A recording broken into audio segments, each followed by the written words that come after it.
ఇక రీసెంట్ గా ఆంధ్రప్రదేశ్ రాష్ట్రంలో జరిగిన సార్వత్రిక ఎన్నికల్లో ఎన్డీఏ కూటమి గెలిచి అధికారంలోకి వచ్చింది. అయితే చంద్రబాబు నాయుడు సీఎంగా, పవన్ కళ్యాణ్ డిప్యూటీ సీఎంగా పదవీ బాధ్యతలను చేపట్టినప్పటి నుండి గత వైసీపీ ప్రభుత్వం చేసిన తప్పులేంటో తెలుసుకుని వాటిని సరిదిద్దే పనిలో వాళ్ళు బిజీగా ఉన్నారు.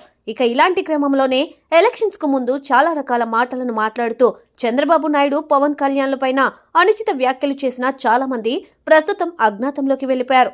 ఎందుకంటే ఇప్పుడు వాళ్ళు కనుక బయటికి వస్తే కార్యకర్తలే వాళ్ళ మీద దాడి చేసే అవకాశాలు ఉన్నాయి. కాబట్టి చాలా మంది అజ్ఞాతంలోకి వెళ్లిపోయి అసలు మీడియా ముందుకే రావడం లేదు. ఇక ఎలక్షన్స్ కి ముందు అధికారం ఉందని ఏది పడితే అది వాగిన వాళ్ళందరిలో శ్రీరెడ్డి ఒకరు.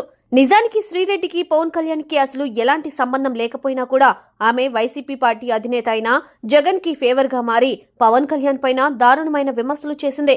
అలాగే ఆయన్ని ఏమాత్రం రెస్పెక్ట్ లేకుండా మాట్లాడుతూ తన పర్సనల్ లైఫ్ మీద కూడా కామెంట్స్ చేసిందే.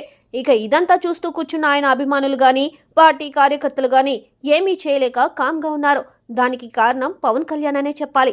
ఎందుకంటే పవన్ కళ్యాణ్ కి ఇతరుల మీద దాడి చేయడం అంటే నచ్చదు. రాజకీయంలో ఎవరికి నచ్చినట్టుగా వాళ్ళు మాట్లాడుతూ ఉంటారు. వాళ్ళందరికీ మనం సమాధానం చెప్పాల్సిన అవసరం లేదంటూ ఆయన తన వైఖరితో ముందుకు వెళుతూ ఉంటాడు. ఇక ఆయన నమ్మిన సిద్ధాంతంలోనే ముందుకు కదిలి తాను ఏదైతే సాధించాలనుకున్నాడో దాన్ని సాధించాడు. ఇక ఇప్పుడు అధికారంలో ఉన్న ఎన్డీఏ కూటమి వాళ్ళు ఏమైనా చేస్తారేమో అనే భయంతో శ్రీరెడ్డి తన సోషల్ మీడియా ప్లాట్ఫామ్ మీద నుండి ఒక పోస్ట్ అయితే చేసింది. అందులో ఏముందంటే ఆమె చాలా మెంటల్ గా డిస్టర్బ్ అయిందట.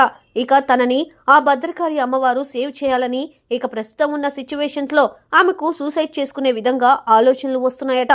ఒకవేళ తను సూసైడ్ చేసుకున్నా కూడా దానికి మీడియా, టీడీపీ, జనసేన పార్టీలే కారణమవుతాయని, ఇక మీదట తను ఎన్ని రోజులు బతుకుతానో కూడా తెలియదంటూనే ఆమె చేసిన ఈ కామెంట్స్ ను కొంతమంది సిల్లీ కామెంట్స్ అంటున్నారు. కానీ నేను చేస్తున్న కామెంట్స్ నిజం, నాకు చనిపోవాలనుంది అంటూ ఆమె చేసిన పోస్ట్ ఇప్పుడు సోషల్ మీడియాలో విపరీతంగా వైరల్ అవుతోంది. అయితే ఇది చూసిన చాలా మంది ఎలక్షన్స్ కి ముందు ఎవరో చెప్పారని ఇతరులను తిట్టారు. ఇక ముందు బూతులు మాట్లాడడం ఎందుకు, ఇప్పుడు ఇలాంటి పోస్టులు పెట్టడం ఎందుకు అంటూ కామెంట్స్ చేస్తున్నారు.